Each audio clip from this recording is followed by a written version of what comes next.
က်လို့မရတဲ့ဗီဇဆိုတာဖြောက်ရခတ်ပါတယ်ကင်းမီကောက်တစ်ကောင်ဟာသူနေတဲ့ကျွန်းလေးတစ်ခုကနေမြစ်တစ်ဖက်ကမ်းမှာရှိတဲ့နောက်ကျွန်းတစ်ခုကိုသွားခြင်းတယ်ဒါပေမဲ့ကင်းမီကောက်ဟာရေမကူးတတ်လို့မြစ်ကိုဖြတ်ဖို့ရအခက်အခဲဖြစ်နေတယ်မြစ်ကမ်းဘေးမှာသူရှောက်သွားရင်းနဲ့ဒီမြစ်ကိုဘယ်လိုကူးရပါမလဲလို့အကြံထုတ်နေတော့ရုတ်တရက်မြစ်ရေစက်မှာစိမ့်နေတဲ့ဖားတစ်ကောင်ကိုတွေ့လိုက်လို့သွားစကားပြောတယ်ကိုရွှေဖားကြီးကျွန်တော်ကိုခမည်းရဲ့ကြောပေါ်တင်ပြီးဟိုဘက်ကမ်းကိုပို့ပေးပါလားကျေးဇူးမမေ့ပါဘူးဗျာဟာဘယ်ဖြစ်မလဲမင်းကိုကြောပို့သွားရင်နဲ့ငါ့ကိုမင်းရဲ့အစိတ်ရှိတဲ့အဆွေနဲ့ထိုးလိုက်ရင်ငါရေနစ်သေးသွားမှာပေါ့တဲ့ကင်းမီကောက်ကပြန်ပြောတယ်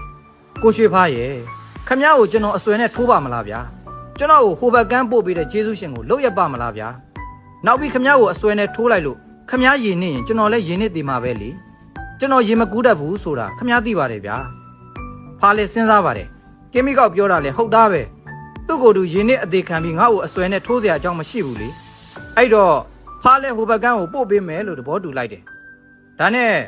ဖားဟာကင်းမီကောက်ကိုကြောပေါ်တင်လို့ရေစီးတန်တဲ့မြစ်မှာသူ့ကိုရေအပေါ်ပေါ်အောင်ကြိုးစားပြီးမြစ်ကိုဖြတ်ကူးပါတော့တယ်မြစ်လေရောက်တော့ဖားဟာသူ့ကြောမှာစူးကနေတစ်ချက်ခံစားလိုက်ရတယ်နောက်ကိုအသာလှည့်ကြည့်လိုက်တော့ကင်းမီကောက်ဟာအဆွဲကိုသူ့ရဲ့နောက်ကြောကနေဆွဲနှုတ်လိုက်တာတွေ့ရတယ်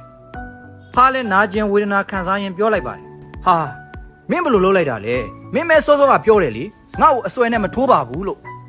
အခုငါမှစိတ်တက်နေပြီငါရေနစ်ပြီးသေးရင်မင်းလည်းရေနစ်တယ်မှာမကြောက်ဘူးလားကင်းမီကောက်ကဘာပြန်ပြောတယ်လဲဆိုတော့ခမည်းသေးရင်ကျွန်တော်လည်းရေနစ်တယ်မှာသိပါတယ်ဒါပေမဲ့တခြားတတဝါတကောင်ကိုတွေ့ရင်အဆွဲနဲ့ထိုးရတဲ့ကျွန်တော်ရဲ့ဗီဇကိုဖြောက်မရလို့ပါဗျာတဲ့နောက်ဆုံးတော့ဖားရောကင်းမီကောက်ရောနှစ်ကောင်စလုံးဟာမြစ်ရည်တဲ့နစ်မြုပ်တီဆုံးသွားကြပါတော့တယ်ဒီပုံပြင်လေးဟာနိုင်ငံခြားမှာအလွန်နာမည်ကြီးတဲ့ပုံပြင်လေးပါကလေးပုံပြင်မဟုတ်ပါဘူးလူတွေရဲ့အကျင့်စာရိတ္တနဲ့ပတ်သက်တဲ့လူကြီးတွေကိုအသိပညာပေးတဲ့ပုံပြင်မှာတနာလို့ကူညီပေးမဲ့လဲအဲ့ဒီလိုဗီဇမဖြောက်နိုင်တဲ့လူနဲ့တွေ့ရင်ကူညီသူပါဒုက္ခရောက်တတ်တယ်ဆိုတဲ့သတိပေးသင်ခန်းစာလေးပါပဲ